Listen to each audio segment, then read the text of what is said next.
Good evening. Can you hear me? Yes? Welcome to our event. So, as I was driving here today, I was listening to Aris Dimokidis on LIFO, talking about the famous persons we lost last year in 2024. One of them was the visual artist Lukas Samaras, who has been described as the father of self-representation, a modern Rembrandt or Van Gogh, if you want. If I remember correctly, a few of his paintings are part of this museum's collection. I'm thinking that they are simply mirrors to reflect our outer selves, and they are great artists to depict our inner selves. But certainly there is no mirror for organization or institutes like ours. What we really are is reflected in your faces today, and we thank you for being here tonight with us. It means a lot. So please allow me to introduce myself. My name is Georgios Laskaris. I'm the president of Deon Policy Institute. I studied physics at the National Technical University of Athens at the school Senfe. I'm a physicist. I earned my PhD in nuclear physics from Duke University, located in North Carolina. And I did my 2 postdocs, one at Stanford and one at MIT, all in nuclear physics. I'm married and I have a daughter, and perhaps this is my greatest accomplishment, actually. So, yes. So when I decided to migrate for my studies to North Carolina in the United States, in the south of the United States, back in 2008, just before the financial crisis, Duke University had very few Greek students and academics. Over the years, as the financial crisis unfolded in Greece, the number of Greek students, academics, and young professionals grew significantly.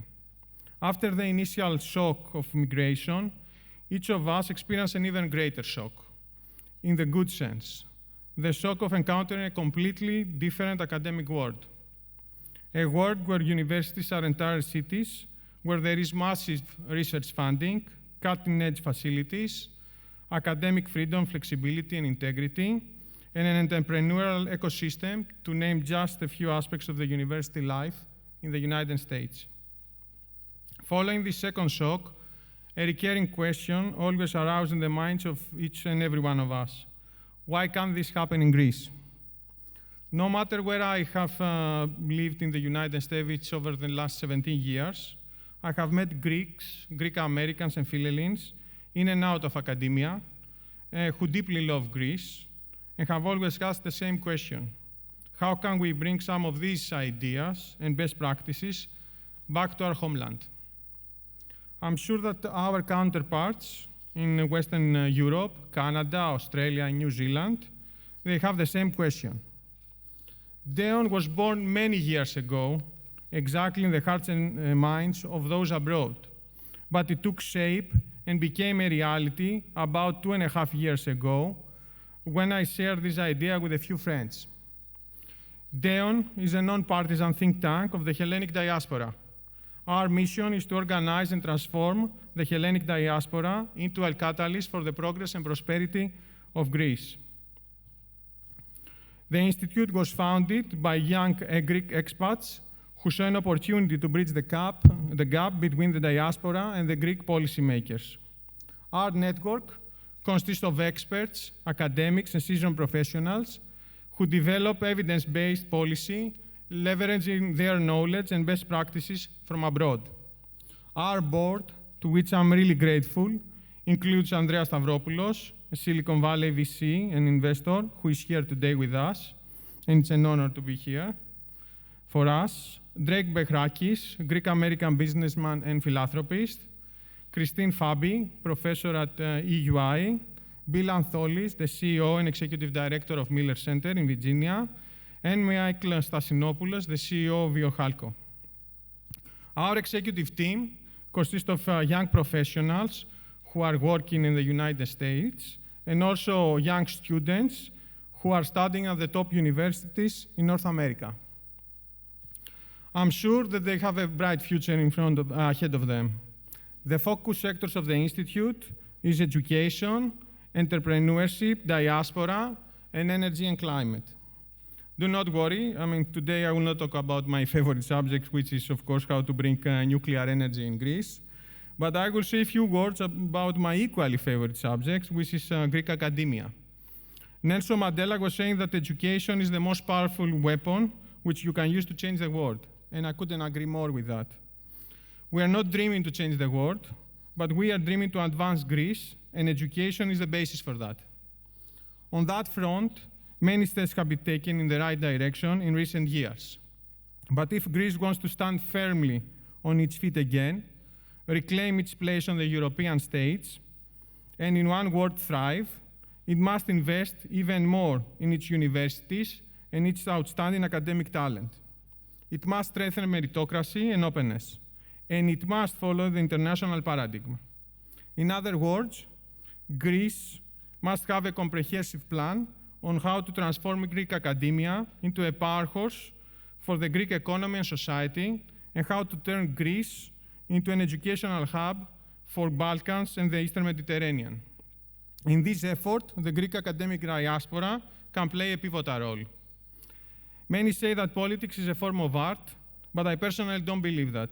I believe that politics is engineering, social engineering if you want, and it requires hard data and evidence. To that end, Deon has conducted the first ever Greek Academic Diaspora Survey, collecting this data. The survey explores the characteristics of the Greek academic diaspora, sheds light on their willingness to move to Greece, or at least collaborate with the local institutes, captures the conditions required for such a move, and summarizes their perspective about higher education in Greece. The results are revealing and can be used for the design of new policies. Our presenter today, Aphrodite Xidi, led the effort of the data acquisition and analysis of this survey that lasted almost a year, so please allow me to say a few words about her. Aphrodite Xidi is the executive director of Deon Policy Institute. Prior to that, she was a management consultant with Strategy End in the Middle East. She holds a bachelor's degree from Johns Hopkins University and a master's degree from MIT, both in environmental engineering. She also holds an MBA from Harvard Business School. I'm sure that I'm leaving you in the good hands of Aphrodite. So, Aphrodite, come. Floor is yours.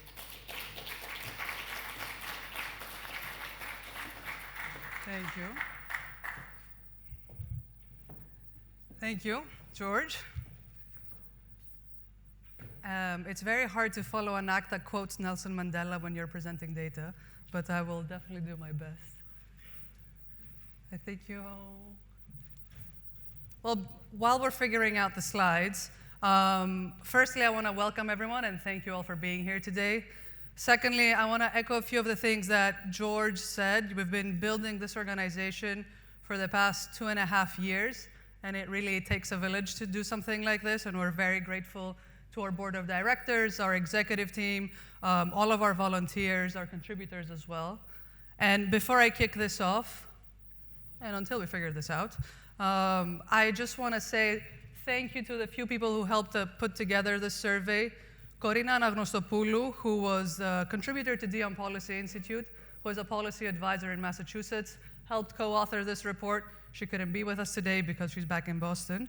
And also a very big thank you to all of the academics that provided guidance and input on how to design the survey, on how to collect the data, and how to analyze the data. And really, we rely a lot on academics in Boston and abroad more broadly for guidance for everything that we do. We don't like doing anything alone. We like collaborating with as many people as possible. So just a big thank you to everyone who has helped the organization from the beginning. I just want to start, I think George briefly mentioned this, as to why we're doing this survey. And there's two key drivers. The first one is that higher education in Greece is changing. There's been multiple reforms over the past 15 years, but one of the biggest differences came last year, which was the introduction of new types of universities, non-state universities in Greece. And the question that arose in our mind was, will this affect the way that academics abroad perceive higher education? So this was the first part. The second part was that the brain regain has kind of started. We all know that around 500,000 people left during the crisis. Some people have started returning, but a lot of the focus of these discussions have been towards the private sector. So a question remains, is there potential for brain regain in academia? So effectively, we designed a research question, which was, are Greek academics working abroad interested in moving to Greece to work in higher education? And we designed our survey around this. So before we could even begin, we had to identify Greek academics living abroad. And the way we did this was that we created a list of some of the top universities around the world. We identified 84 of them, primarily in English-speaking countries like the United States, the United Kingdom, Canada, and Australia, as well as a few other European countries like Sweden, Germany, Switzerland, the Netherlands, and France. And here, before I even delve into the results of the survey, we actually have our first key finding, and I think Aristos Doxiadis posted this on socials a couple of days ago, which is that we identified 3,500 Greek academics currently living abroad and working in some of the biggest and best universities in the world. And this is a very large number. We estimate this to be somewhere between 1% and 3% of total academics in these universities.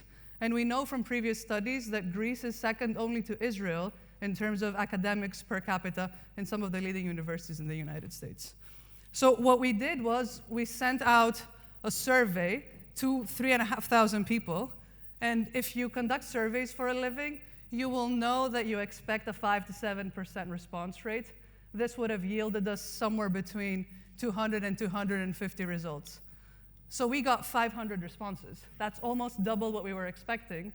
And the way we are interpreting this result is that there is, at a minimum, interest from the Greek diaspora in engaging this conversation, in starting the conversation around brain regain and having a conversation around how can we improve higher education.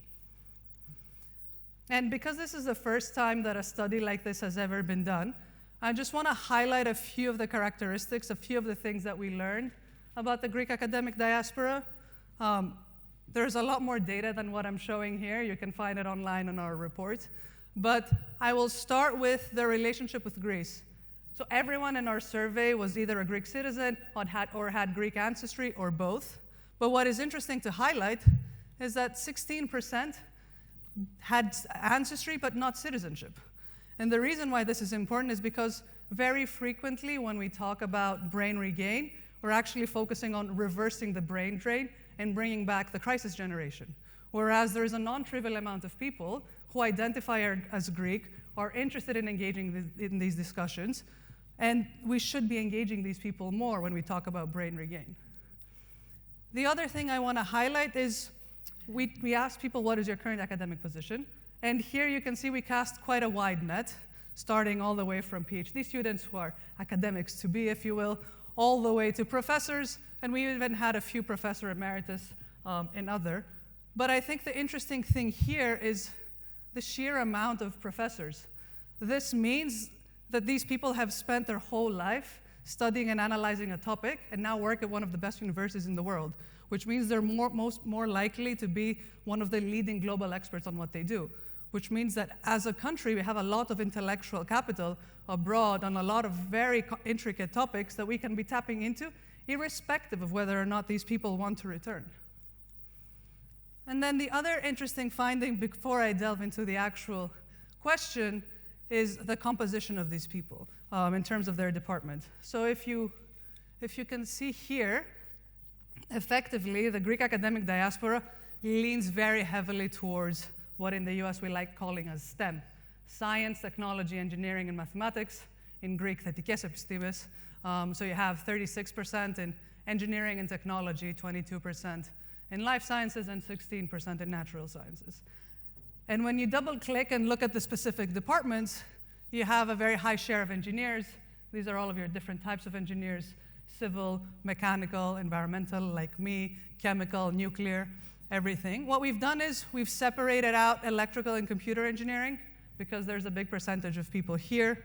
These people tend to be older, but informatics and computer science, which is where all of our AI scientists are, is 9% of our sample, and it skews younger, which means that there is a very, very big pipeline of people who are building their academic career on AI and informatics and computer science. So the question that we asked people, And this was the main part of the survey. What we wanted to find out was, would you consider working at a university in Greece in the next 5 years? And to our very positive surprise, 59% of respondents actually said yes. And I will caveat this by saying that this might not be generalizable to the 3,500 people that we identify more broadly, but given that we had 500 responses, this is more than 250 people. This is not a small amount of people who would actually consider making a move in the next 5 years. And then a few of the characteristics of the people who would actually be interested in moving. I will start with dispelling a few myths. Usually when I tell people we are doing this survey, their first reaction is, oh yeah, it's only older people. Our data doesn't show that. Our data shows that people who are 36 to 45, who have some experience but want to continue building their careers, they're still interested in moving, as likely as the mean. The second myth I want to dispel has to do with having children. Well, again, I always hear that if you have kids, you don't want to move back to Greece, you're already settled. That's also not what our data shows. And the last thing has to do with people who are in relationships with foreigners. Again, we expect that only Greeks want to live in Greece. We didn't see that, even though these people are concerned around the integration of their spouse and how we perceive foreigners in the country. And now, the good news of who really wants to come back, it's doctors. We weren't expecting to see this. Doctors in our sample are primarily located in the United States. A lot of them have done their medical degrees or residencies in the United States, and 78% of them said, we want to move back. And this has, yes, really? I know it's surprising. But this has some very direct policy implications, which is that we need to make it easier for them to move, particularly if they're coming from the United States. And this means recognizing their medical degrees the same way we do for European degrees, and also recognizing their residencies so they don't have to come back and do their residencies in Agrotiko again if they've been practicing doctors for years. The other people who really want to move back are those who live very far away, Canada and Australia. A lot of these people are also second and third generation Greeks. They haven't lived in Greece, they haven't studied in Greece. So I think even though they might have all the best intentions, I don't know to what extent they're very attuned to Greek reality. But nonetheless, they want to move. And the last one, which is somewhat expected, is small research budgets. But the reason why I'm highlighting this is because this unlocks a few departments, like social sciences, humanities, law, business. It also unlocks a few positions like lecturers. And all of these people it would be easier for them to move given that they don't have high research requirements. So now to the, I don't want to say bad news, but less good news. The brain drain generation, they're not that interested. Living in Switzerland, Netherlands, and Sweden, a lot of these people tend to be young, they tend to have studied here, and they tend to be in engineering departments, less likely to be interested. And this is a common pattern with the other two. If you've studied in Greece or done your undergrad or graduate degree here, you're less likely to be interested. And if you're also in engineering, less likely to be interested. But I will caveat this by saying that this is primarily the young people, aged 26 to 36, who say no in these engineering departments. The people who are professors, for example, in engineering, are interested in moving back. So that is the rosy picture of the bad news. Every time I talk about this survey, and I think it was part of the commentary online when we talk about this, is that yes, they would move back, but under what conditions? And we asked them this question, and always the question is, yes, what salary do you want? Τι μισθούς θέλουν? Well, we asked them, and we asked them a very specific question. What is the minimum acceptable pre-tax salary? So what we refer to as mikta in Greek. And some more good news. Here, approximately a little bit more than 30% of respondents want wages that are below 2,500 euros a month. And for reference, 1,500 is an entry-level salary for an academic in Greece, approximately, and this is somewhat of the mid-range of what someone with tenure, a few years of experience, gets. So 30% would move with the prevailing conditions, which is great news. Another 32% want 4,000 euros a month pre-tax. And this number, we picked this number because this is an entry-level salary for someone, an academic in Europe. And it is slightly outside of the range of what is currently offered. Currently, if you're a professor with experience, you might earn a little bit more than 3,000. But with allowances and with the supplemental sources of income that professors typically have, this is not that far-fetched. So 64% are either within the current expectations or very close to it. Obviously, you have people who have higher expectations than that. These numbers were included because we wanted to capture prevailing wages in North America. And obviously, the data here, the patterns that we observed is that if you live in a country that has a very high standard of living, your salary expectations tend to be higher. If you have more experience and more tenure, your salary expectations also tend to be higher. The other question that we asked them was, what type of position would you want? Because again, we were trying to prove or disprove a myth. The myth here being that, yes, they would move back, but only in part-time positions. But in reality, this is not true. 52% said that they would move back for a full-time position. And actually, the more exciting news about this is that this includes young people and entry-level academics. So they want to build their careers here, which is excellent news. And then on the flip side, you still have some people who want part-time and visiting professor type of positions. These people tend to be older, but there's still value in trying to bring these people back. And the last question that we asked them had to do with the type of university that they would want to work at. And the reason why we did this was primarily to capture how they are reacting to some of the recent legislative changes. So here, you will see that 70% actually want to work at an internationally acclaimed university.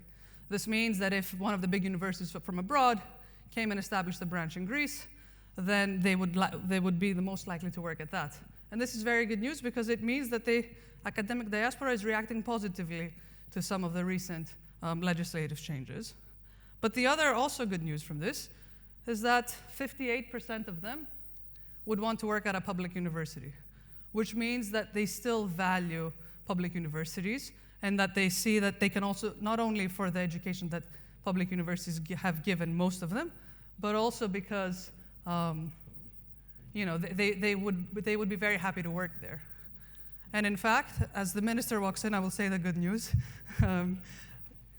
In fact, our survey showed that Greek academics abroad really value the quality of higher education in Greece. They perceive the academic level of students to be high, and they perceive the academic level of professors to be high. What they have concerns about, their biggest concern, are salaries. I will say that I question their perception here slightly, because if you saw a few slides ago, their expectations are quite close to reality. So I think half of this is because of perception, and the other half might be because of how they actually feel about the salaries themselves. The other financial thing that they are concerned about has to do with the research funding availability. And it's not just the amount of funding that's available, it's also the frequency with which it's available and the predictability in the funding. And then there was some very consistent findings in terms of other qualitative factors. And this has to do with a lot of the institutional governance in universities. So a lot of consistency around, they perceive university bureaucracy to be negative, poor. They perceive meritocracy to be poor. And they perceive tenure policies and career advancement to have room for improvement at a minimum. And in fact, what we saw is we asked them a set of questions for universities, like the one I showed you, and we asked them the same set of questions for the country as a whole. And what we saw is that they perceive the general situation of the country to be fair, average. This is almost a normal distribution, versus the situation in universities. They rank it much more negatively. It is poor, and those who don't want to return, a lot of them view it as very poor. And this is somewhat consistent with the findings in terms of what is driving people to move back. Most people who are choosing to move back, they do it for personal reasons, they do it for the quality of life, social life and culture, and they do it for the climate and nature. Those who wouldn't move, however, cite level of compensation overwhelmingly as the #1 factor. And then they also cite other factors, a lot of which have to do with the way universities themselves operate. But just to take a step back and summarize, effectively through this survey, we saw that one, the academic diaspora is very, very large and of high caliber, and that they're interested in at least engaging in these conversations, and that they want to move back. They view public universities to have high quality, but they're concerned about things like salaries, research funding availability, meritocracy, and bureaucracy.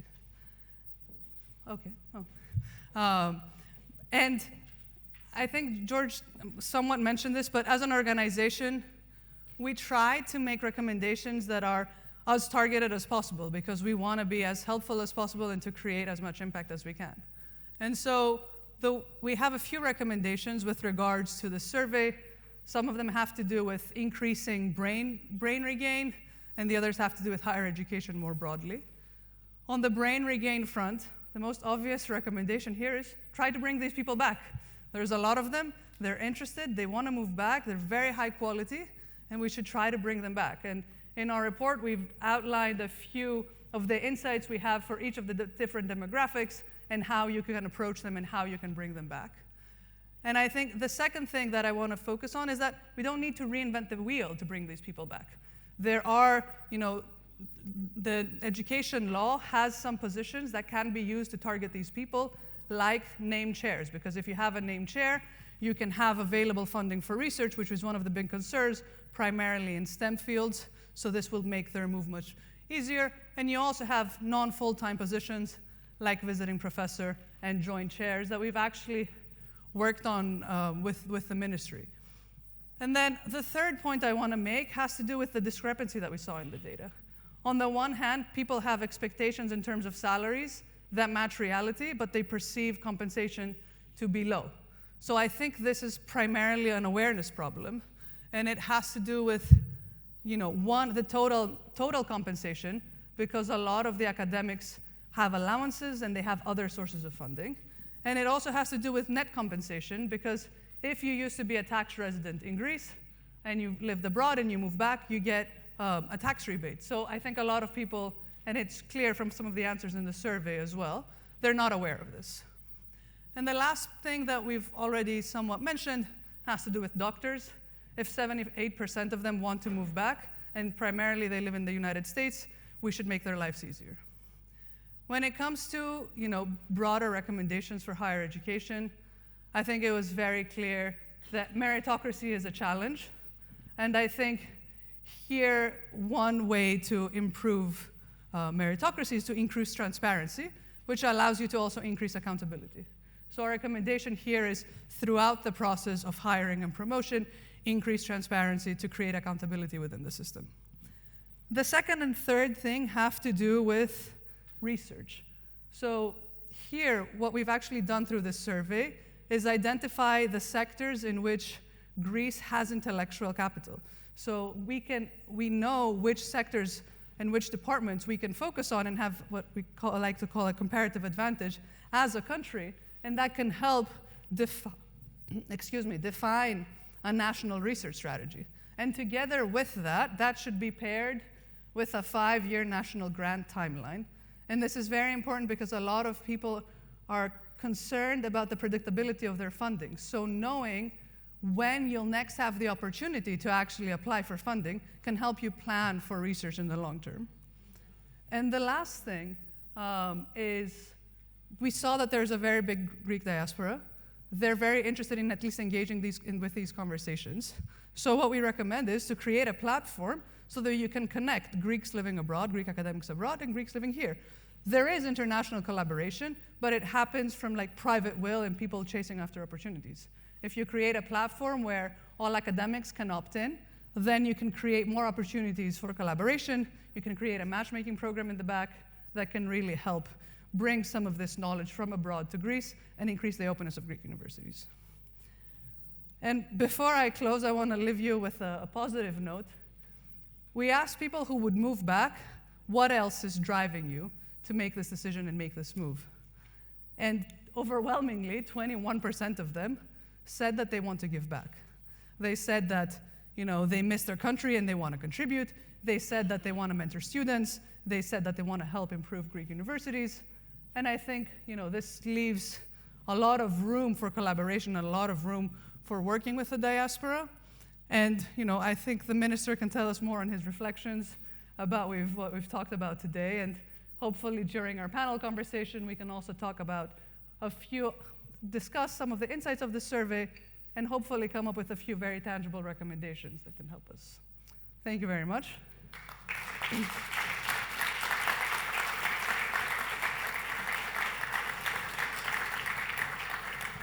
Minister, would you like to make your remarks? Minister Pierrakakis, Minister of Education.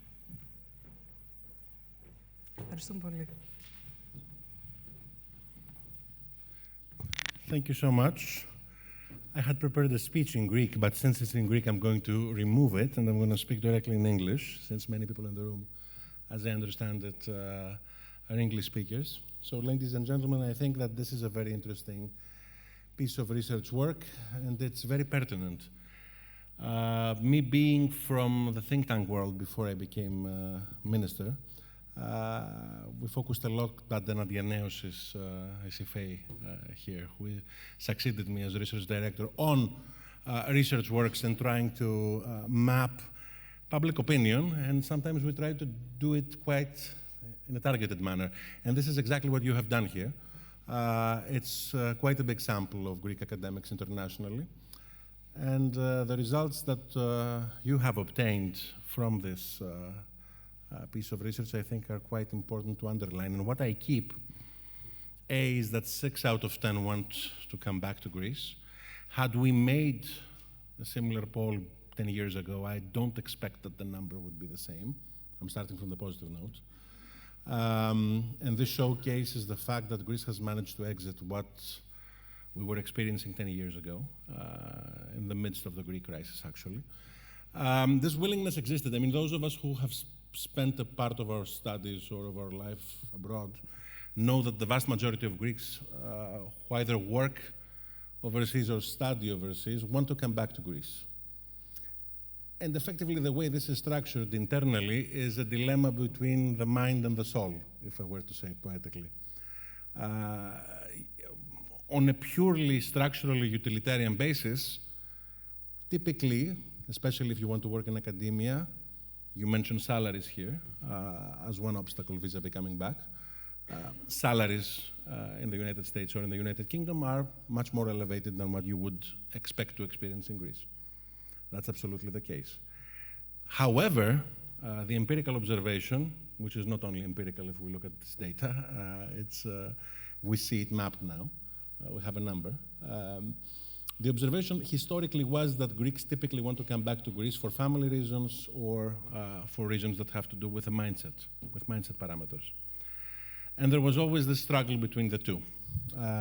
This struggle in the years of the Greek crisis did not manifest itself in ways which were beneficial to Greece. We had significant levels of brain drain.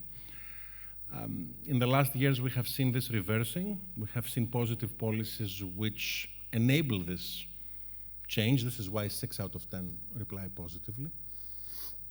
However, I think that much more needs to be done, and these outcomes point the way, point the north in the compass. You mentioned meritocracy, you mentioned levels of salaries, you mentioned effectively this underlines governance structures in the Greek university system, and I would say the overall policy design of Greek higher education and the Greek economy, but this is, I would say, a discussion more structured towards academia per se, since we polled academics here. I'm happy to say that most of the reforms which have taken place in the last years are towards this direction. No one could state or claim that the problem has been solved. I think it's self-evident that it hasn't. But I think one could claim that every year the situation is better. One of the parameters, one of the elements, even of this research, which make me state this case, has to do with the fact that after many decades, we managed to resolve an outstanding issue, which was the debate about whether or not we should have universities operating in the land which are not fully operated by the public sector. This was the case in Greece actually since the 50s. We had a prohibition since the 50s which didn't allow for any private entity to operate a university in Greece, in contrary to what is the case for primary and secondary education. We passed a law last March, which allows for the foundations, which is actually the perimeter of what we're allowed to do given our constitution. We're allowed to have the operation of chapters of foreign universities, be they public or private, to operate in Greece. So the expectation is that this competition, this opening up of the system, this lack of treating higher education as an area of high barriers has ended, and thus we expect that this competition of the public university system of our 24 public universities with the new chapters of foreign universities, which will operate start October in Greece, will further help opening up of the borders, will further help increasing opportunities in Greece. Of course, this is not the strategy. It's part of the strategy. The overall strategy, if I were to brand it with a single word, I would use the term internationalization, which is effectively, I would say, the core message that you are trying to achieve here as well. A part of internationalization is what this research is about. It's how to bring back our intellectual capital that works abroad. But I would say that there is another element of internationalization with regards to which we have historically failed. And I'm not really afraid to use the specific verb. We failed to render Greece an educational center of the European periphery. And if we look at how, even if we look at anecdotal micro discussions happening at the family level, I remember many from my youth, with regards to how we perceive the Italian higher education system, say, or the higher education system of Eastern Europe, of many countries, like Poland, which I had the chance to visit recently, we tended to treat our higher education system in superior terms, and we tended to believe that reality would operate ceteris paribus, that everything would stay equal. The problem is that in the meantime, in the decades that passed since I was a student in the Greek public university system, others have grown fast, and on many occasions they have managed to outgrow us, especially given the fact that we had 10 very difficult years. Thus, we need to open up. We primarily need to open up our mentality, but we need to open up the system overall. Part of this equation is allowing for the foundation of chapters of foreign universities in Greece. The core element of this strategy should be opening up the public university system, which is what we try to do. The elements that you state in your research are part of it, but I would also say that if we look at the educational center parameters, i.e. how to bring foreign students in Greece, or how to keep many Greeks who study abroad here, because if you look at the numbers, we have a huge part of students, of Greek students studying abroad, which is uncharacteristic for our population, for our size. They are more than the citizens of Spain who study abroad or the citizens of the United Kingdom who study abroad. Thus, we need to do both. We need to keep as many Greeks as we can here, and we need to try to bring foreign students here as well. How do you do that? You internationalize your system, your public university system. We have started doing that in the last years. We have started offering bachelor's degrees in English, many master's degrees in English as well. Now we will have the development of joint master's degrees together with top 100 universities of the world. This will be, the funding will be catalyzed by the RRF, by EU funds, and we will be announcing that in the coming weeks. We should also offer many of our English-speaking courses for short-term periods of study for US students, Canadian students, non-EU students. We have many English-speaking courses in Greek public universities through the Erasmus program, but we haven't historically opened up access to these programs for American students, say. There was a piece of research published 1 year ago with regards to the number of American students studying abroad, and we were 8th in the world, which is fine, which is okay. The top countries are France, Italy, the countries that you would expect. The interesting part of this is that we have scored this success, which can become much, much better without the participation of the public university system. This has happened through private entities. It has happened primarily through entities such as College Year in Athens, or institutions which operated like as private colleges up until today. Imagine the wealth of the number of students that we could bring in Greece if we managed to open up access of the public university system to them, which we have in a recent law, which we also passed, which allows for public universities to open up this access to foreign students. So if we add everything up, internationalization is occurring. It's occurring in a very belated manner, but it's occurring. And institutions such as Study in Greece, which I see here, have been acting as a catalyst in this regard. We're trying to open up the Greek higher education space. Do we need to do more? Yes, we need to do more. Research is part of the equation. I think that we should have more layers of collaboration with the entities responsible for our research policy, which is now part of another ministry in the Greek institutional design. But overall, progress is being made. Progress should be made faster. Bureaucracy is a huge problem. It still is. We plan to have a piece of legislation which we will present in the coming months, which will make the bureaucratic elements of the higher education system better and leaner and more digital. We have done some, but we haven't done enough in this regard. We plan to do that quite soon. Unfortunately, there is again a perimeter which is defined by Article 16 of the Constitution, which mandates a specific institutional structure for Greek universities. In 2025, this specific institutional structure needs to change so that they can compete both with the new entities which will emerge in Greece and with the international landscape. But overall, I'm quite confident that we will manage to showcase significant progress in this regard. And I think that you will be able to see this progress manifested quite soon. Initiatives like the one which you presented today, I think, are extremely beneficial. We should have more awareness. We should have more public demand about policies which open up the space and allow for more progress in the higher education system. Thank you so much for your initiative, and thank you for your attention.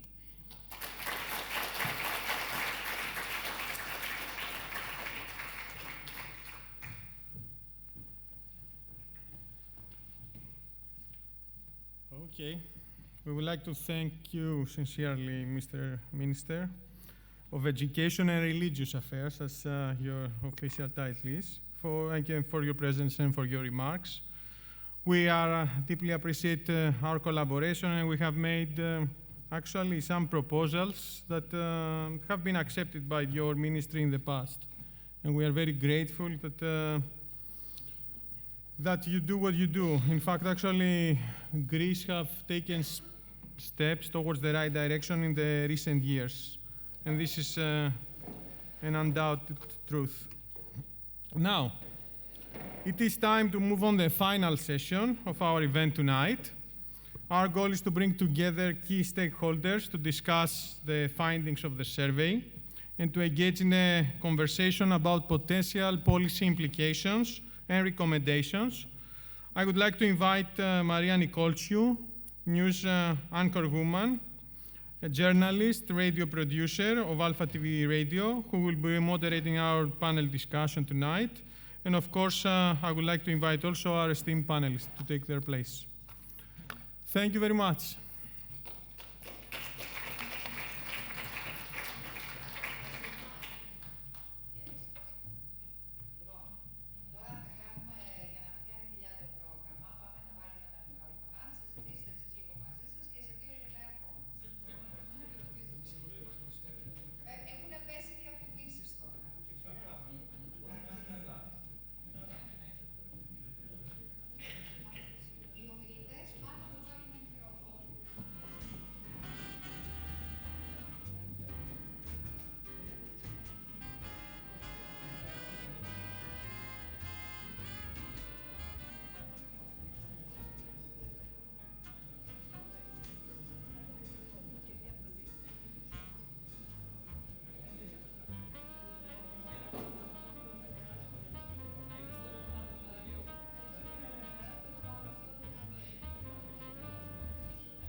Κυρίες και κύριοι, έχετε την καλοσύνη να πάρετε τις θέσεις σας. Τελευταία φωτογραφία τώρα, θα φωτογραφηθείτε έξω μετά.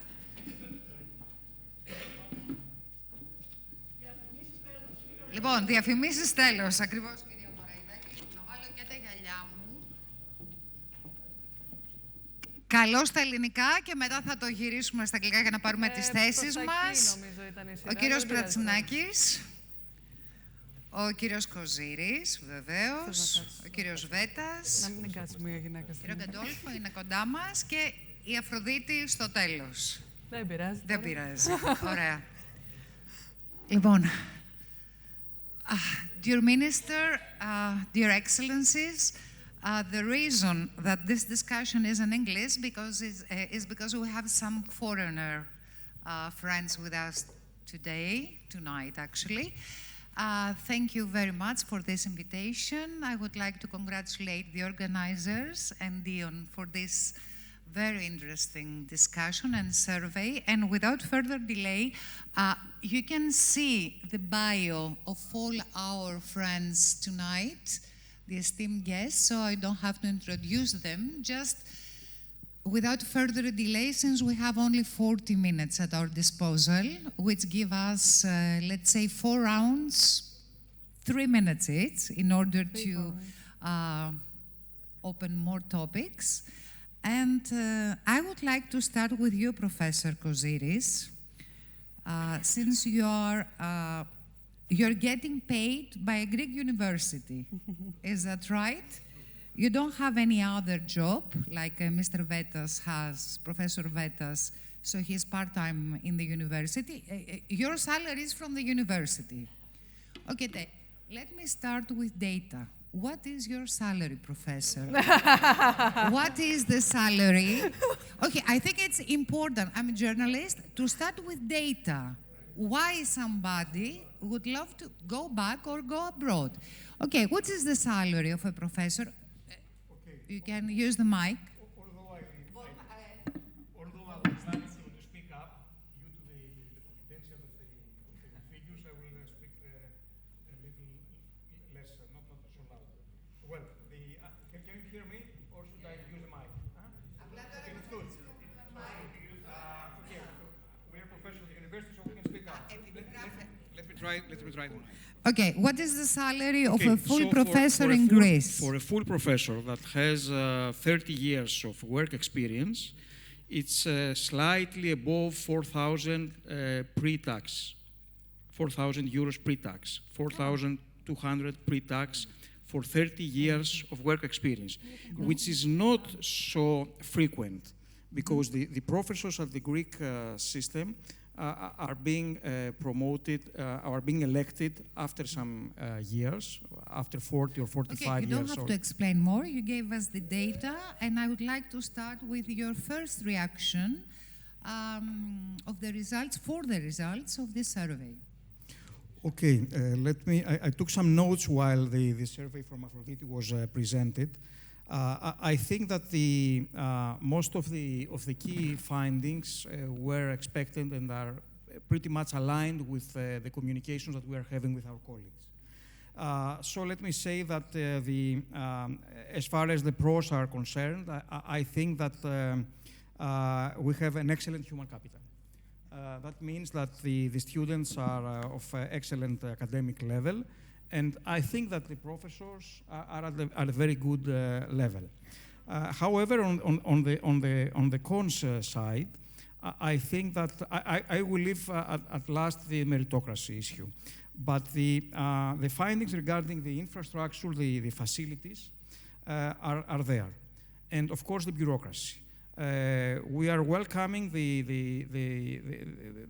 what the minister has said, that we may end with different laws per university, which is not the case today. Today, all the universities are being governed by the same law. So we may reach at the point where every university will have its own law that governs the internals of the university. Of course, the compensation, the salary with respect to the cost of living is an issue. And do not take for account the full professor, but take for account the assistant professor, take for account the younger ones that return to Greece, and they face a salary of 1,500 euros per year. So this is something which has to be per month, of course. I mean, in Greece, all the salaries are per month. It's not the sum for the whole year. Of course, there are many research opportunities. People from the engineering domains, they can... try to conclude your first answer, please. But the compensation is something which has to be considered. And regarding the evaluation procedure and the meritocracy, I can come back later. Okay, let me give the floor to Assistant Professor Pratsinakis.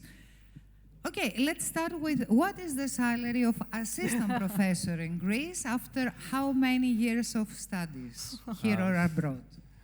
There will be quite some difference. And I will say that from the perspective of someone returning to Greece to take up a position. So after tax, the first salary, now I think it is a little bit increased. The first salary that I received was after tax 1,200.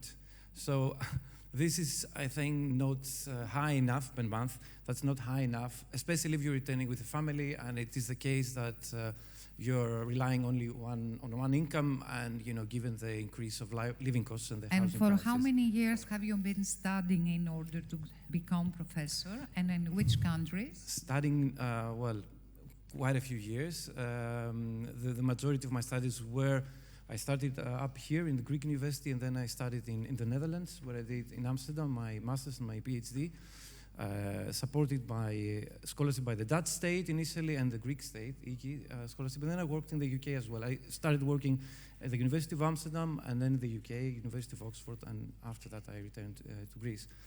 I don't know, there is quite a few things to be said about the significance of salaries. I don't know if you want me to get into that or give also my first reaction. Your first reaction. Okay, and I can do this not from a personal perspective, but the perspective of someone who has conducted research on similar topics, but more widely on the Greek professionals leaving Greece.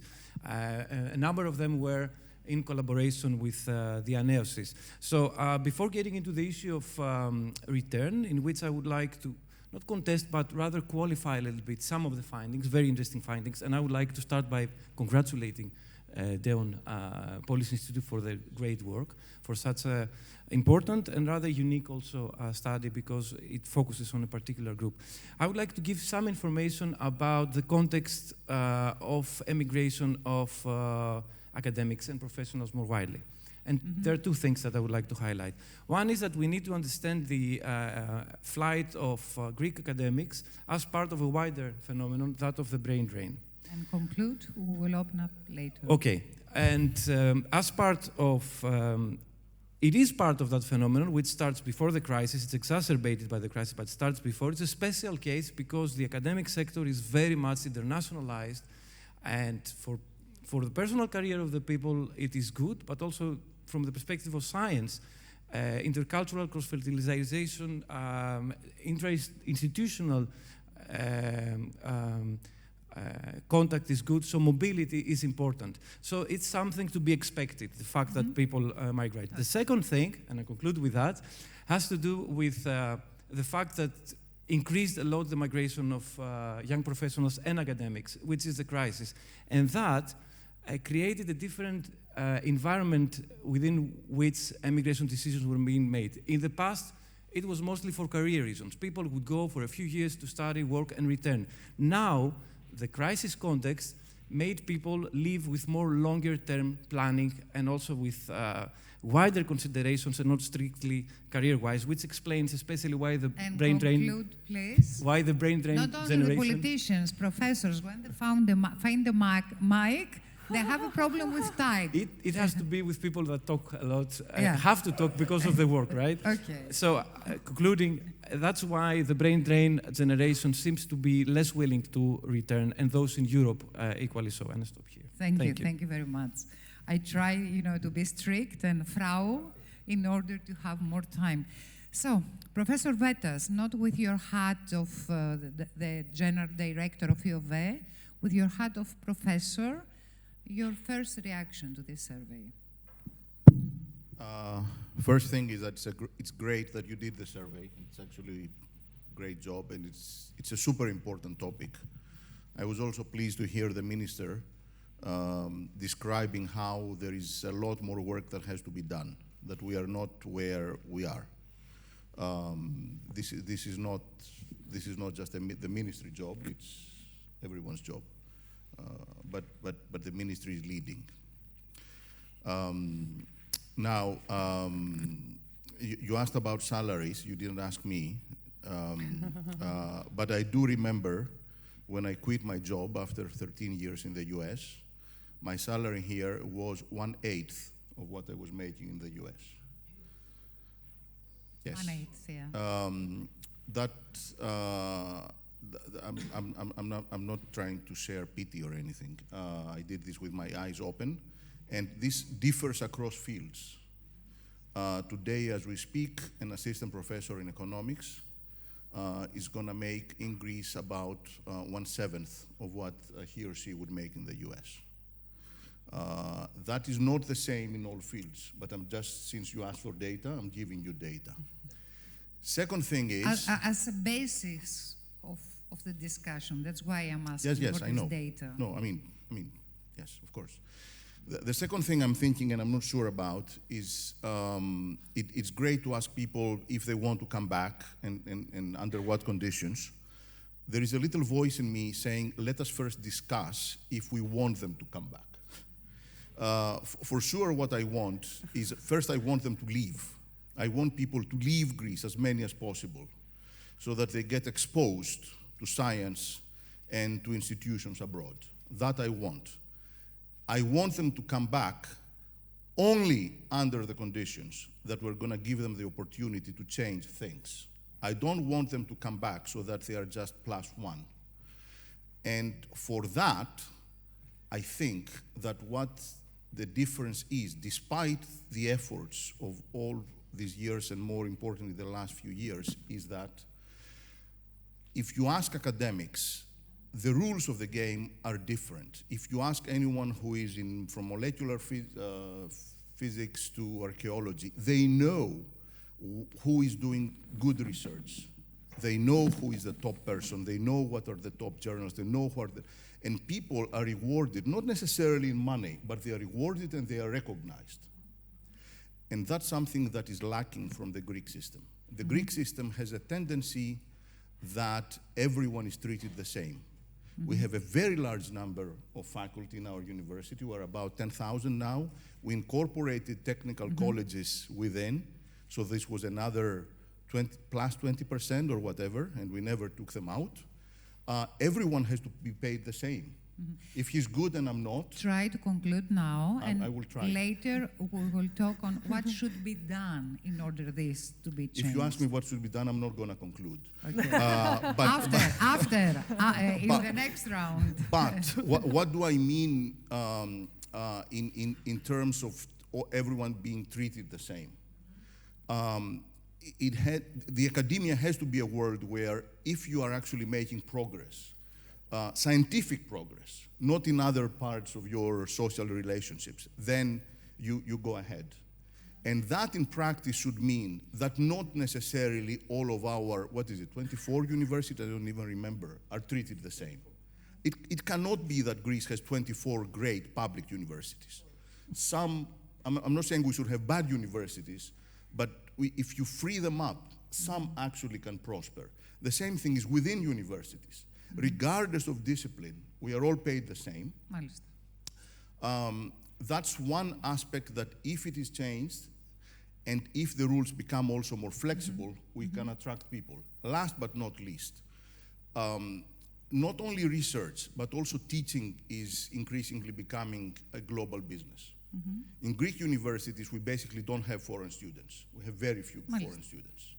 And that can make a huge difference for attracting people, let alone that if we have foreign students, some of them may actually be trapped in Greece for various reasons and eventually become part of our system. Thank you very much, Professor. to Stefanos Gandolfo. I saw you have a great CV, amazing universities. Even you do speak Chinese. 会说一点. Not fluently. The only thing I know is Ohio or something like that. That's Japanese. Okay, are you based in Greece now? Yes, we're based in Greece. Okay, why somebody with all your expertise, unless if you gain lots of money with the work you're doing now, business-wise, to want to go back to Greece? Yeah, you're asking a personal question of why I came back to Greece? Okay, I mean, I came back to Greece without thinking that it would be permanent. And I just came back, I had to do my military service, and then one thing brought to the other, and now I'm here, and I have this fantastic job. I think of being able to having your cake and eating it, right? It's like having an international, academically acclaimed institution, and yet being in Greece, which is one of the findings that we saw, is that all of these scholars, all these academics who are in internationally leading universities would like to be in an internationally leading university in Greece. I mean, having said that, and going to your comment, Professor Vetas, I think it is very important to encourage people to leave and people to move around, right? We don't want, building walls in our academic institutions and in our societies in general. And so I think we have to encourage this in a way that it doesn't necessarily have to be that it's permanent if someone leaves or if someone comes back. And I think encouraging this general, not just rebrain or regain, but mobility, right? Brain mobility is something that we have to encourage, and Greece has to position itself as an important nexus in this broader circulation of talent. Thank you. Professor, according to your opinion, there is a nice word in Greek, it's called axiokratia. How do we translate axiokratia? It's axiokratia.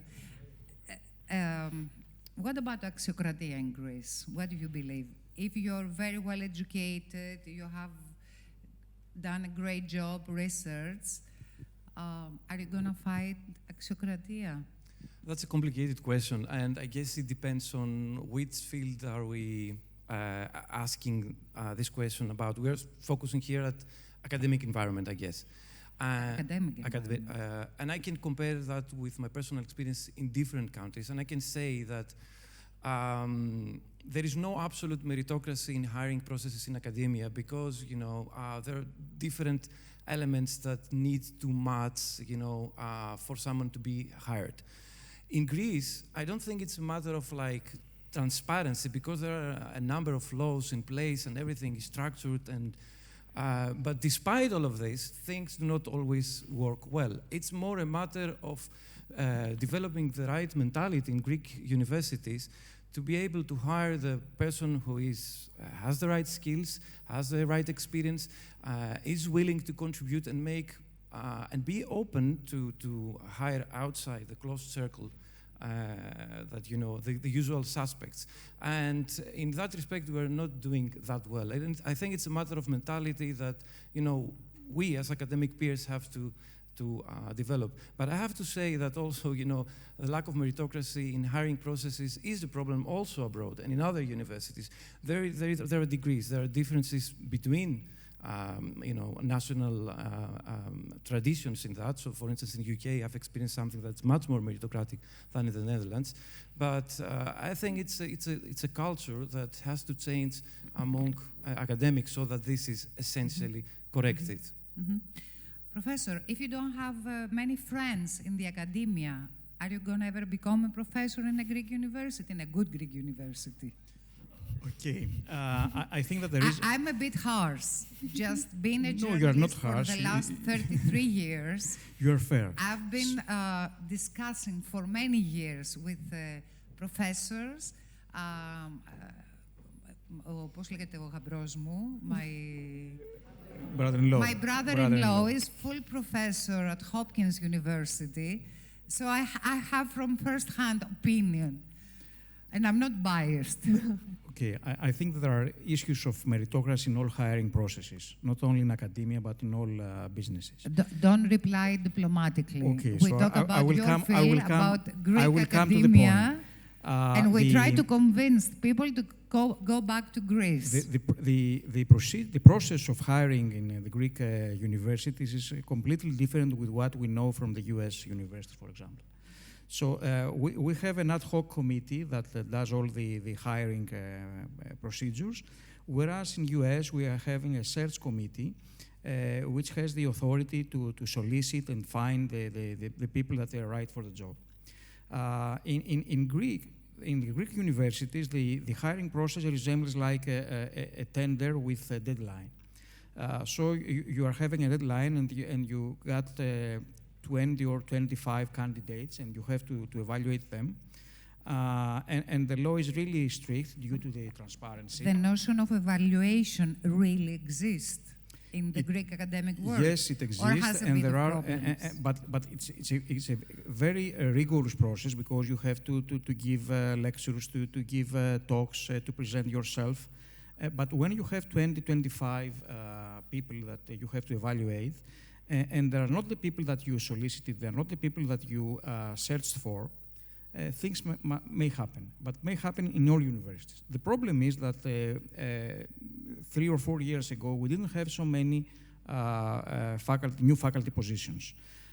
So due to the financial crisis, the new positions were much less than the retirement positions. So we got only 500 positions per year for all the universities, the 24 universities. Now it was increased by the ministry with 750,000. Okay, it's due to the medical school. So I'm not counting the medical school. I count them separately. But there are also faculty members. Yes, you are true. So for us, for the engineers and for the STEM sciences, as you said, there was an increase, and we should increase them additionally. Which will increase the opportunities for the people to return. But I think that there are things we have to change at the process, at the hiring process. The law is really strict. It does not leave levels of freedom to a search committee like in the US universities. The search committee tries to find the best, and the criteria to judge are not these strict law criteria. There are criteria based on what the search committee has a responsibility to answer to the dean and to the board of the administration. So that is a completely different way. Okay, your comment, Professor, on this notion. And you asked me before something like what should be done. No, first about axiokratia. How difficult it is for a really good scholar to reach the highest level. I'm going to give you an answer perhaps that you would not like very much, which is that at the university level, there is more axiokratia than in other parts of Greece. And I actually think that this self-beating of universities relative, for instance, to the justice system, or our secondary education, or our overall public sector, or I do not know. I'm not going to mention anything else. I have already insulted enough people. I do not think that if you make a relative comparison, we at the universities, we are worse. There are a lot of pathogenies. However, these are you compare different things. I mean, being a professor or being a scholar, you're supposed to be, let's say, clean like Jesus.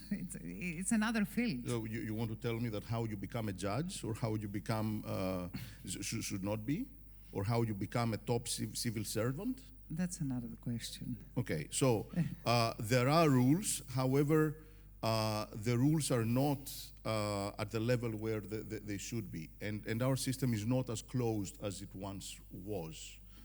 The problem, I do not think it is difficult for a good scientist, a good researcher to return to Greece. The problem is that he or she will find that the environment is also populated by others. And since I know you said I should leave this for later, but you may not give me the microphone again, let me just say, and before perhaps the minister leaves. There's a number of relatively, some simple and some, one, let's try, I was gonna say take advantage, but that's a terrible term. Let's try to create bridge with these people without them returning. Through research collaborations, through teaching from distance, through short-term visits, and then you gradually bring them in. As you said, you came for short-term and then you stayed. That's great. That's one. Second thing is that in terms of bureaucracy, as the minister also said, there are steps to be taken. If I need to write, Maria, a report for hiring a junior person, and I have to write actually 3 this month, I have to write about 500 pages for each case. And the legal department in the university may actually disagree with something. Universities should be given the freedom to hire junior people. When it comes to tenure time, it should be really hard, and at the national level, we should not be wasting bureaucratic resources on that. The other thing is about, and now I'm going to be liked by even fewer people, I do think that we have too many departments and too many universities around this country, especially with the population dynamic that we have. About 1/4 is redundant. Now, which fourth? That's an interesting question.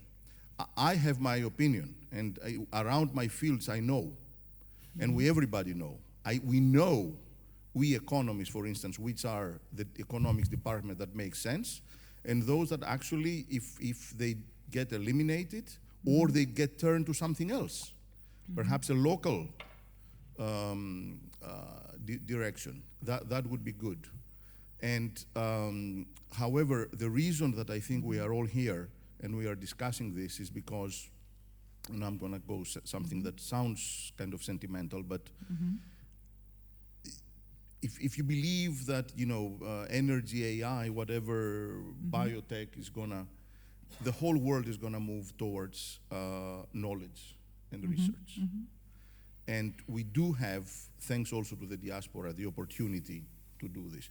People with a PhD, they are strange creatures. Some of them, they get sentimental and they say, hey, I studied in Greece and I want to give back. Many of them, you got this in your study. Yeah. Okay, I know such people. Many of them, actually, all they want is that they get recognized. They don't want a very high salary. If they wanted a very high salary, they would do something else. And try to conclude now, please. But they want to be recognized. And then there is some others that in many sciences, actually the links between universities and industry are now paramount. So since we also want industry and we want research labs in private sector businesses, that's an opportunity to bring these people back. Thank you very much, dear Minister. If I may, on the question of meritocracy, I think there is a very important question that we need to ask, which is going to what Professor Goulandris was saying, is why do academics in America, who have a lot of freedom to choose who they want, and therefore there's a lot of opportunity for abuse, right? Why do they hire the best person, whereas in a system like in Greece, or in Italy or some other countries, the system is so regimented, and yet the decision is not taken in accordance to who the best candidate is, right? And I think, we have to talk about the culture in the universities, and I think the culture in society in general. And the reason why this happens, in my opinion, is because the values of the people who work at an institution are not aligned with the values of the institution in which they work, right? So if I'm working at a university, but I'm trying to use that university or whatever institution in order to advance the values and the interest of some other institution, be it my family or be it my party, then of course we're not going to have the result that we want. So I think we really need to have a very open, very candid conversation as a society, as academics, as members of whichever institution we may be, and really ask ourselves whether we are serving the values of the institution in which we are part of. And if we cannot answer that question truthfully and honestly and say that we are, the then values no of matter... the institution or the values of the country and the society you live in? I mean, for each institution, this breaks down to each institution. So, I mean, an when I work... institution is not in a bubble. No. It's part of the society. The institution is part of the society, and the institution is made up of people, right? But the institution, I mean, universities are there for academic excellence. And if we're not hiring for academic excellence and we're hiring for something else, then we're never going to solve the problem. It all starts and ends with the people who work at that university or that institution in general. So no matter how good a system, no matter how many safety measures you have, people will always find a way around it. And I think we have to have these conversations, and we have to be more honest, and that is a first step in advancing that meritocracy.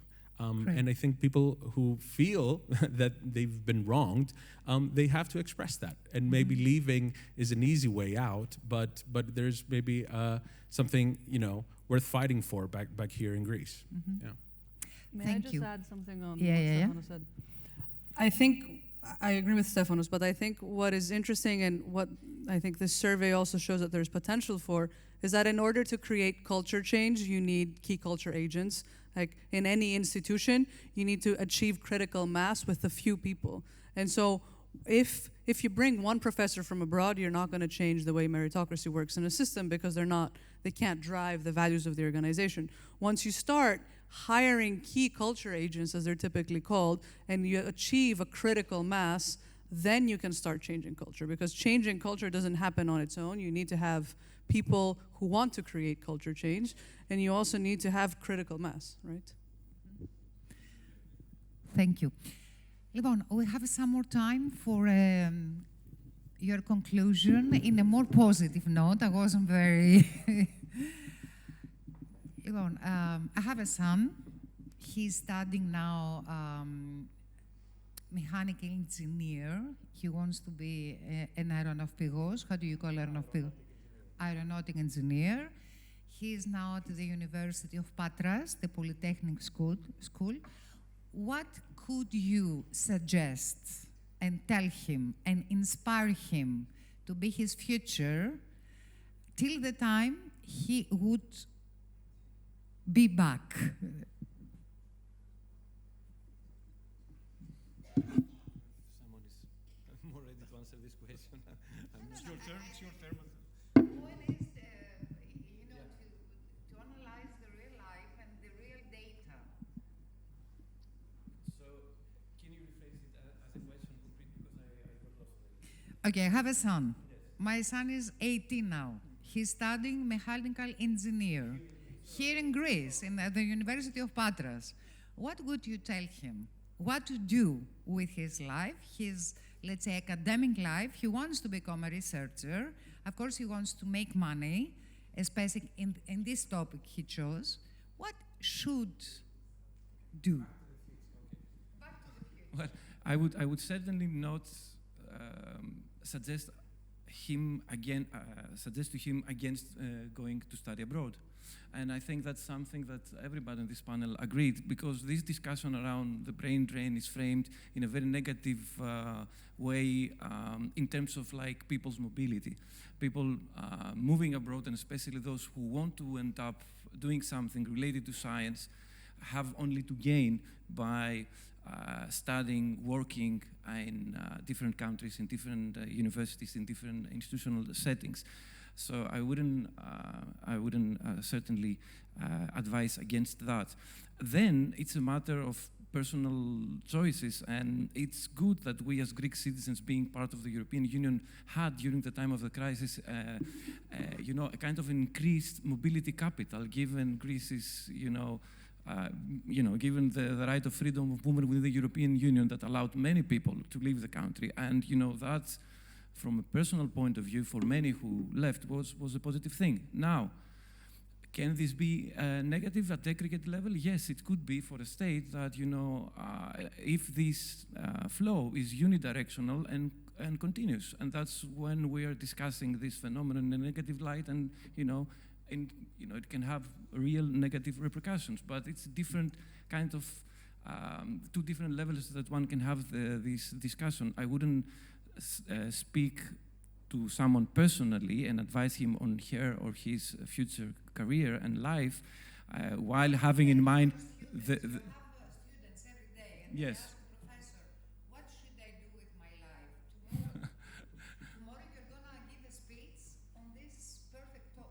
Well, I'm not a personal coach. I give them advice about their academic career and what they should study further. And there, I advise them towards like trying to get the best. And this could be, well, in Greece and abroad. And there are options, and they should just explore those options. And when they explore those options to the maximum of their capacities, then they will be able to contribute to Greece and to the Greek university or to science more broadly. So it's difficult for me to give a very strict advice on those things because they're personal, and I'm very much up to leaving to people the wide array of options to explore their future capabilities given those availability of options. Let me phrase the question. Professor, if you have a great proposal for the best American university, would you ever rethink or think to go back to Greece? Well, let me go back to the advice to your son. My first and only advice to all the students is that they have to be competitive. They have to try hard. Yes, now you talk. They have to try hard. Because we are living in a world which is full of people that they are trying hard and they are competitive. Exactly. So the only way that they can succeed is by their hard work. I mean, we sometimes us, the Greeks, believe that we are a very well-chosen people, and we have. We are the center of the universe. Exactly, it's not. It's that we have to try hard and convince the others that we can succeed. So the idea is that only by being competitive, you can have all the options open on the table, and then you choose the best option, like the bee chooses the best flower. So that's the idea. So regarding the personal choice, what I would do if I had an offer from a very good university, a better university, it's not only the matter of the environment, the work environment, it's the standard of living, the family, personal also reasons that are in the same decision tree. So it's very complicated and cannot be answered in 2 sentences. But if it's my last chance to have the mic, I would like to comment on the very good survey and the results from our fellow expats, our fellow people that you solicited very well, and congratulations. I think there are some findings which our fellow colleagues do not know. And the fact is that we have to establish bridges with the Greek diaspora. In some domains, in the engineering domain, in my domain, computer science domain, we really have established very good bridges, but there are bridges due to the private funding. The problem with Greece is that there is no regular funding in terms of establishing collaboration and with people, with fellows from fellow faculty, fellow professors from the US, have funding for people that they are doing their diploma thesis to travel to US or to Europe to do their thesis there, to have their intern there. So it's really important that there is funding, but at a regular basis, at a periodic basis, and not ad hoc funding, because we have some structural funds, and now the structural funds are over, and what we will do, we have to put it in a very regular way, so that the students that they are graduating can have the opportunity to go abroad for an internship, for their diploma thesis, for seeing another environment. It's really good, and it should be started at a prior level, at the earlier level, not at the level of professor, at the level of student. The mobility is key in what we are discussing now. Mm-hmm. So I don't want to spare more time on this and your time, but it's not really my time. I try to provoke the discussion. It's really important to establish bridges with the Greek diaspora, and we have to allocate funding, and the state has to allocate funding for this, funding for the people to travel, Exactly. to go to another environment, another laboratory, to make an intern to in industry. To see another working place. Okay, thank you. Λοιπόν, let me give the mic to Gadolfo, to Stefano. Stefano, a very good American friend of yours. He's a professor, and he falls in love to a Greek woman. And he asks you, what should I do? Should I go to Greece and become a professor there? He's a great professor. He gets a lot of grants from, let's say, the American government. He's great at research. What would he find here? Yeah. What would you tell him? So let me answer that question by framing a slightly different question, which is why is Columbia? I try not to be very theoretical. Yeah. I try to. I'll be very practical. So why is Columbia University the university that I'm working for here? Right? And people we saw in the study, I mean, the three main things that they say they want to come back is, family relations, that the weather's nice, and quality of life. And in some sense, this is really bad news for the government, because these are three things that they can't really change. These are three things that are there. But why are we here? The reason is because there is academic excellence in Greece. And as was mentioned before, that excellence might not always be extremely visible, and it might be distributed unevenly among universities and within universities. But I think, who this imagined professor might be, that if they want to have a good career in Greece, I believe they can do so within the existing public university system. Going back to what the minister said. Working also as a consultant in order to make his living, or doing other jobs, or just focusing on his love and research? I mean, I don't know how to follow up on that question, but I think you understand what I mean. I understand what you mean, but I think we have to look at the bigger picture here, and going back to what was mentioned before by the minister, which is having the international foreign universities being established in Greece is only one part of the strategy, right? The other is opening up and making the public universities internationally acclaimed universities, right? And not having this distinction. And I think this is the bigger challenge, and this is why there's this emphasis on bringing back people in order to affect this culture change. So then, yes, there won't be a difference whether it is a foreign university or a Greek public university. They will be, this imaginative person will have the opportunity to work in either and have, a fulfilling career and be able to be with their spouse. So, thank you. Yeah. Let me give the mic now to Professor Vetas. I try to elaborate in a very theatrical way, let's say, the situation of the Greek scholars, let's say, or the Greek academia, in a theatrical way.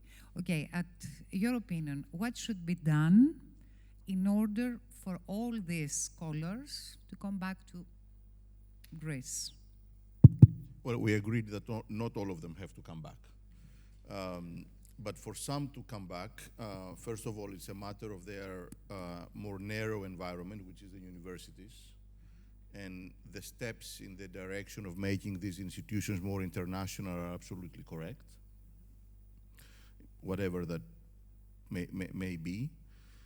To be honest, most people would decide to come back or not also on the basis of how they view the future of the country. And that includes the weather, which is pretty much, it's going to be a little bit warmer, but not very different. But it is also how they perceive that the institutions are going to function over the 20 or 30 years after their return. That's very important. When you return, you don't return just for 1 year. But regarding the universities themselves, the technology is there. If the political will to support open up those universities, I think this can be a step. However, I know you asked us to end with something positive. Not necessarily. No, it don't forget, I'm a mother. My Laskaris is studying at Patras University, πρώτο εξάμηνο, και έχω και άγχη. Οπότε θέλω από τους... I forgot to give advice about your son. So let me give advice. First of all, you said he's 18? 17 and a half. All right, so even more. The first thing is that he should enjoy life. And if he doesn't do stuff now, second thing, and now I'm going contrary to whatever everybody says, that you should do stuff that is related to business and the real world, he should not. For at least 2 or 3 years, he should study basic things. He should study math, he should study physics, he should study chemistry, because that's going to be his foundations for the next of his life. And also to go to parades, πορείες και τα λοιπά, a little bit of syndicalism. Right. So don't worry, he's going to do fine. But the thing is that when you create a closed system, then a lot of things can go wrong. Let's just do, and maybe you can create such an experiment or a next study. Let's just take a state. I don't want to take California or something. Let's take Texas. I guess Texas is kind of average for what I want to say. And suppose you close it, and you say we are only going to be hiring Texans in our universities as Texas, Austin, or wherever, and it's going to be only students from Texas, and our research is only going to be funded by the state of Texas. What's going to happen? It's going to be a lot of inbreeding, a lot of looking, who do I know? Okay, now let's take this the opposite way. Okay, what can we do with Greek universities and Greek researchers? Just open them up. And thank God, there is the internet, there is, the airplanes, you can have your base here, you can have, how you said, you can have your cake and eat it too. Okay, so very positive.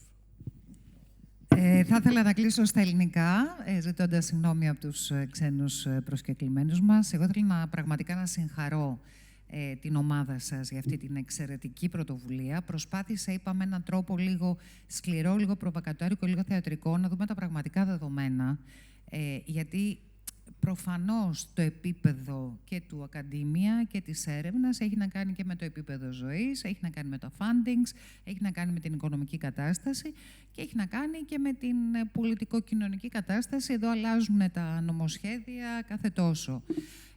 Παρ' όλα αυτά, πιστεύω ότι είναι πάρα πολύ σημαντικό ότι κάνετε αυτή την προσπάθεια να φέρετε σε επαφή τους επιστήμονες της Διασποράς με τη χώρα μας. Εγώ θα έλεγα ότι είμαι πολύ αισιόδοξη. Έτσι, χρησιμοποίησα την προσωπική νότα του γιού μου. Εγώ έχω τελειώσει την Πάντη εδώ κοινωνιολογία. Έχω ένα μεταπτυχιακό από το Κέντ σε διεθνείς σχέσεις και ένα μεταπτυχιακό από το LSE σε διεθνείς European Union Policy το 2000.